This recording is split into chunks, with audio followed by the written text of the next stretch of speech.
السلام عليكم ورحمة الله وبركاته. أهلا بحضراتكم.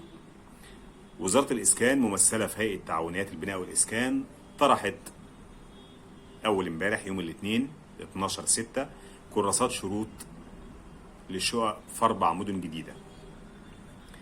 التقديم مستمر من يوم 12/6 حتى 27/6. اللي عايز يشتري كراسة الشروط، اللي شايف إن السعر مناسب ليه، يروح يشتري الكراسة من مقر هيئة تعاونيات البناء والإسكان في 3 شارع سمير عبد الرؤوف، امتداد مكرم عبيد، مدينة نصر. تمام. في مواعيد العمل الرسمية طبعا من الساعة 9 أو 10 صباحا حتى الساعة 2 أو 3 عصرا. كراسة الشروط ب 300 جنيه. الشقق العمارات مبنية، وأنا رحت شفت بعضها في القاهرة الجديدة، ورحت الهيئة وصورت كراسات الشروط وقلت أقول لكم على تفاصيلها، لأن احنا هنا مش بنطلع نحلل سعر الدولار رايح فين والذهب جاي منين والاقتصاد بيعمل ايه بس، لا، لو في خدمات خاصة بطرح شقق أو وظائف، حتى لو الحاجات دي مش مناسبة لحضرتك فممكن تكون مناسبة لحد تاني. عشان كده بنحب نتكلم عنها رغم اختلاف البعض. يعني انا وانا هناك كان في ناس كتير جدا بتشتري كراسات الشروط وشايفه ان هي فرصه كويسه، وناس تانية بتقول لك احنا ليه اشترينا كراسه الشروط؟ ما كان الهيئه تقول لنا على المعلومات دي او تنزلها في بيان ولا حاجه، واللي شايف انها مناسبه ليه يشتري بدل ما يروح يدفع 300 جنيه وبعدين يكتشف ان السعر مش مناسب بالنسبه له. ده كان موجود وده كان موجود. طيب السعر بقى، هنتكلم بالتفصيل عن الاسعار وطرق السداد. الاسعار دي كلها لو حضرتك هتشتري كاش، كل الاسعار دي هيعملوا لك خصم 20%، وفي الحاله دي هتختار الشقه والعماره اللي انت عايزها، والاستلام كله سواء كاش او قسط في يوليو 2024. لو مش هتشتري كاش هتدخل حضرتك القرعه. يعني مثلا القاهره الجديده متوفر فيها 74 شقه، لو اتقدم 100 واحد 200 واحد 300 واحد هيجيبوا منين؟ هيعملوا قرعه في نادي العلميين، في نادي العلميين ده قصاد هيئه تعاونيات البناء والاسكان. وحضرتك لما تشتري كراسه الشروط هتعرف ميعاد القرعه بتاع حضرتك امتى، لان كل مدينه ليها يوم مختلف في القرعه. يعني الناس بتاع القاهره الجديده لها يوم قرعه مختلف عن لؤلؤه بدر الجديده، لؤلؤه بدر ولؤلؤه اكتوبر ولؤلؤه العاشر من رمضان. دي ال4 مدن. نتكلم على الاسعار ونشوف هي يعني غاليه ولا معقوله. طبعا الاسعار دي كلها زي ما قلت لو حضرتك هتشتري كاش هيعملوا لك خصم 20%. طيب لو قسط، في قسط على 5 سنين و7 سنين والعاشر من رمضان بس اللي فيها 10 سنين. طيب نيجي للقاهرة الجديدة، زي ما قلنا متوفر فيها 74 شقة. المساحات في 109 متر و123 متر و129 متر، ودول متوفر في الدور الأرضي بس. المساحات دي في الدور الأرضي فقط. وفي 152 متر ده في الدور المتكرر. تمام؟ تاني تالت كده يعني رابع. طيب بعد كده نيجي للأسعار اللي تهمنا. الاسعار حضرتك لو هتشتري هتقسط على 5 سنين، فسعر الوحده ال 109 متر مثلا هيكون 1,383,469 جنيه.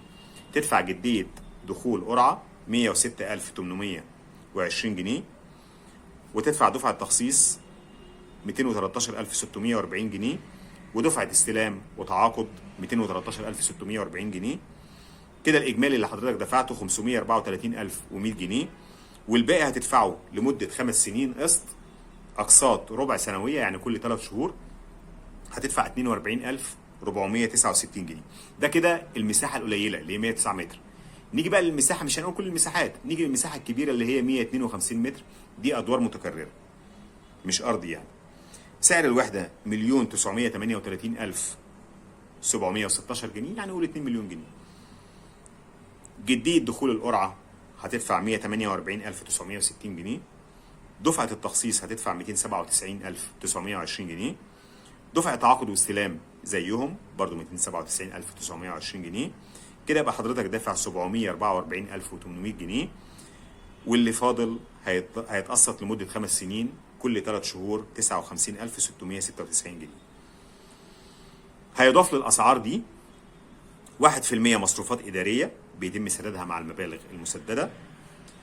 بيضاف كمان حاجة اسمها ميزة دور. لو حضرتك عاوز تختار الدور هتدفع 1.5%، من قيمة الوحدة، وبيضاف كمان على بعض الوحدات المميزة ميزة اتجاه قدرها 1 إلى 4% من ثمن الوحدة، يعني عايزها بحري، عايزها قبلي، عايزها لو أنت عايز تختار يعني.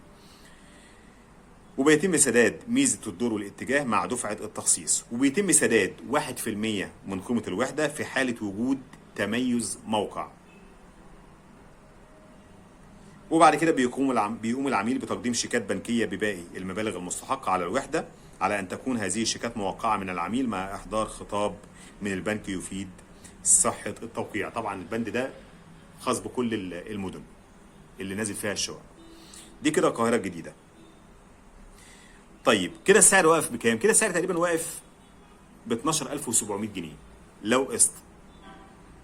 حضرتك شايفه كتير، شايفه قليل؟ انزل شوف في الاماكن المجاوره، يعني القطاع الخاص هناك بيبيع بكام.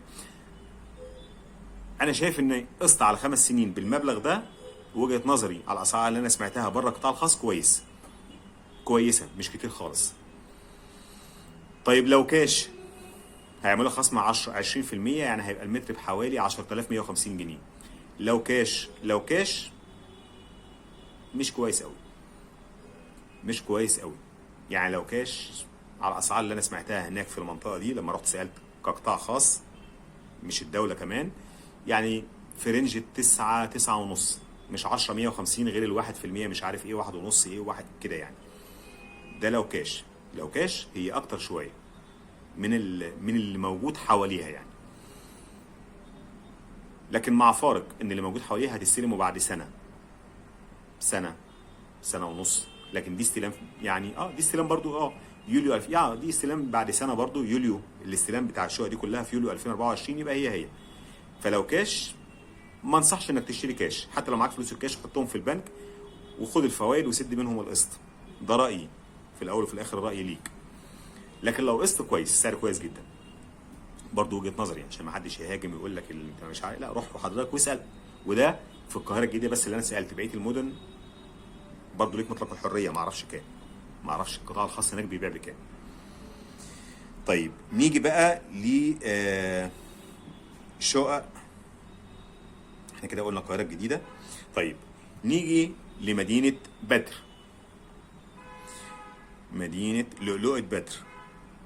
المساحات المتاحه 100 متر، 115 متر، 125 متر، وبيضاف ليها 25 متر حصه في الجراج. تمام. ال 100 متر وال 115 متر دي متاحه في الدور الارضي فقط. طيب نيجي للمهم بقى، الاسعار.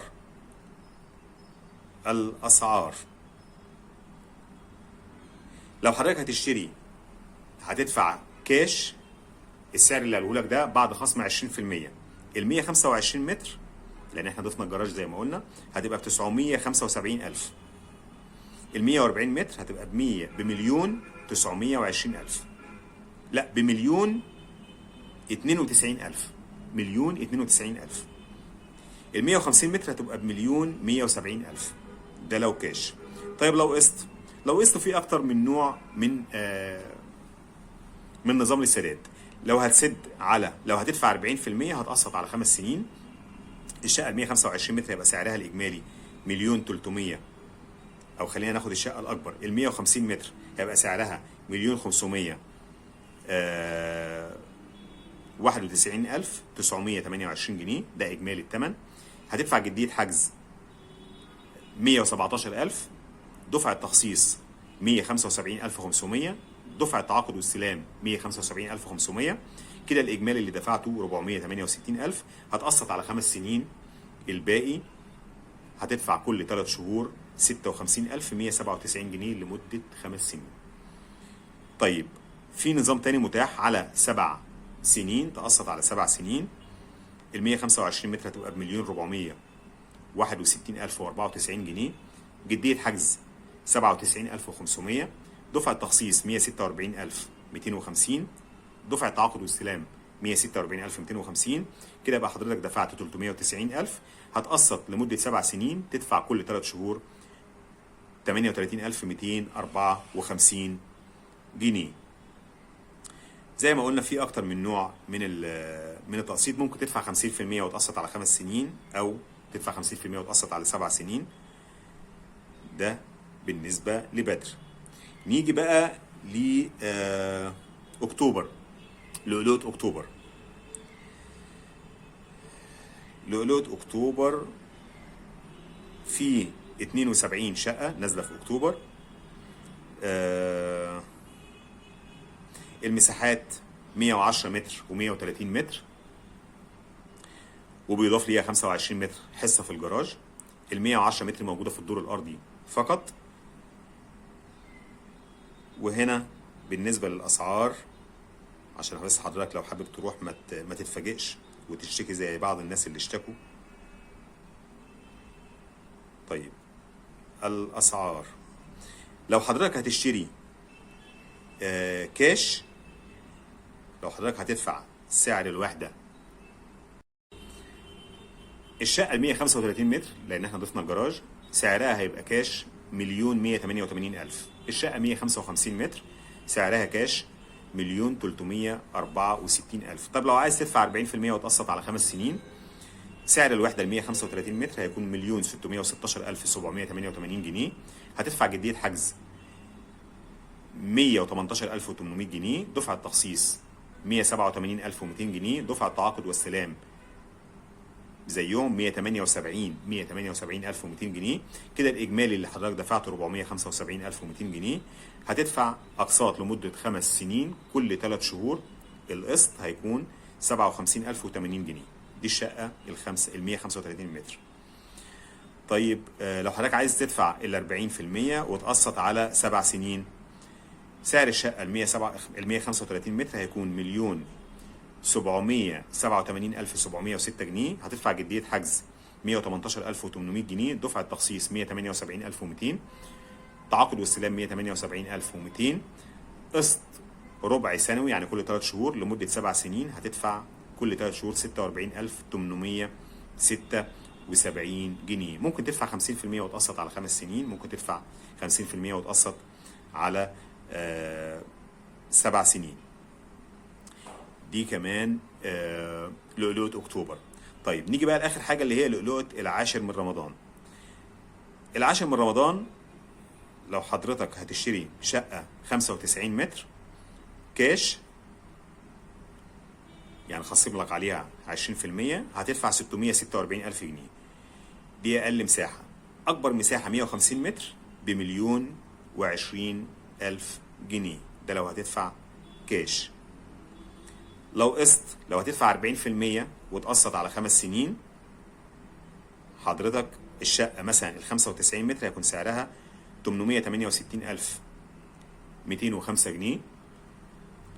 هتدفع جدية حجز 64,600 جنيه، دفعة تخصيص 96,900 جنيه، تعاقد واستلام 96,900 جنيه. كده إجمالي المقدم اللي دفعته كله 258,400 جنيه. هتقسط كل لمدة 5 سنين، كل 3 شهور تدفع 30,491 جنيه.